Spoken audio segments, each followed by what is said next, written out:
All right, let's talk about the world's most valuable company. Kevin just mentioned it. Jenny Horn, markets correspondent, senior markets correspondent here on the Schwab Network, joins us now to discuss Nvidia, another new all-time high. Of course, more bullish notes on this. What's the latest, Jenny?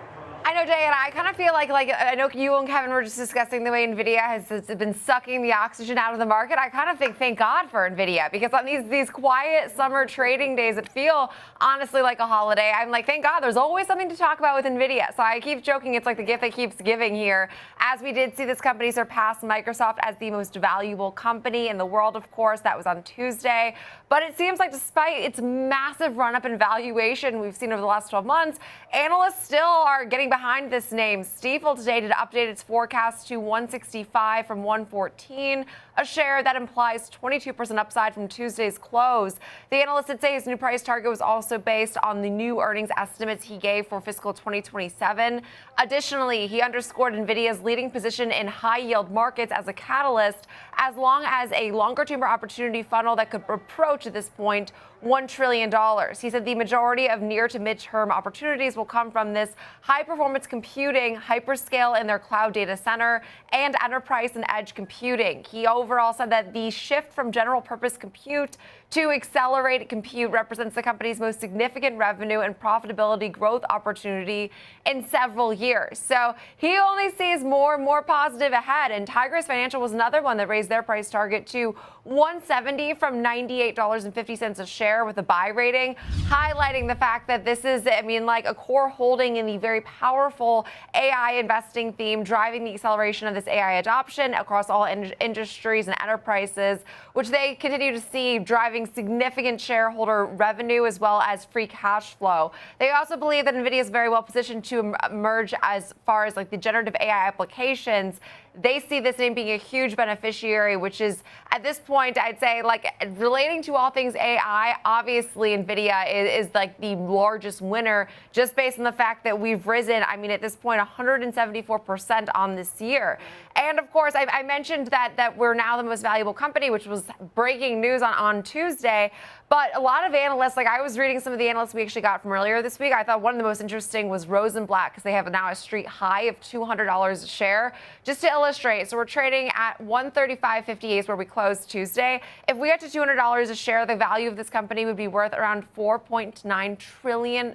So if we get that, I kind of feel like I'm along for the ride at this point. I'm as optimistic as anyone, but at that point, that is ridiculous. $4.9 trillion as it just surpassed Microsoft at $3.33 trillion. So Rosenblatt sees more room to the upside. Overall, there are, I would say, I was looking at the average price target among those analysts, 58 that cover this name. So there's a lot. The average price target is 125. So either analysts aren't catching up, which I do think there's a degree of we're a bit late to the calls because of the stock split. So I'm even still getting used to actually discussing this name on a split adjusted basis, because it's a psychological thing to not see shares at over $900. But there is still the thinking that I think there could be some room to the upside. But Street right now doesn't see at least much upside based on their average price targets.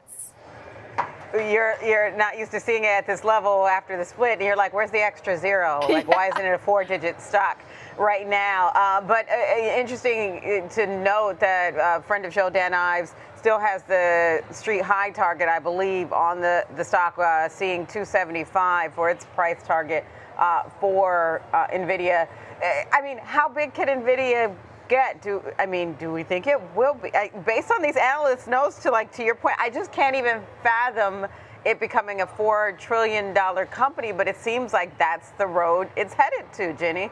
I know, and it kind of begs the question of where is the demand for AI? Because I don't argue that AI is going to have vast implications and really updates in our lives. I think that some of the coolest stuff regarding AI is in the medical field and these areas where such specialized intelligence, I think, will be so beneficial. But I mean, it's not like we're seeing AI every single day, all of the time. I know it's integrated in our lives probably even more than I realize, but to me, I need to see like AI be as rapidly important as some of these analysts talk about for me to believe that Nvidia could be almost $5 trillion. I mean, now we're talking like this would be almost double the size of the next largest company being Microsoft, and its market cap has gone up, I mean, so substantially. It's risen by the size of Amazon just in the last 6 months, just to illustrate. So some of these things regarding its valuation become ridiculous, although I have to say, trading at a forward PE of 45 times, so it's actually still fairly reasonable when you look at the overall tech space. It's amazing to me.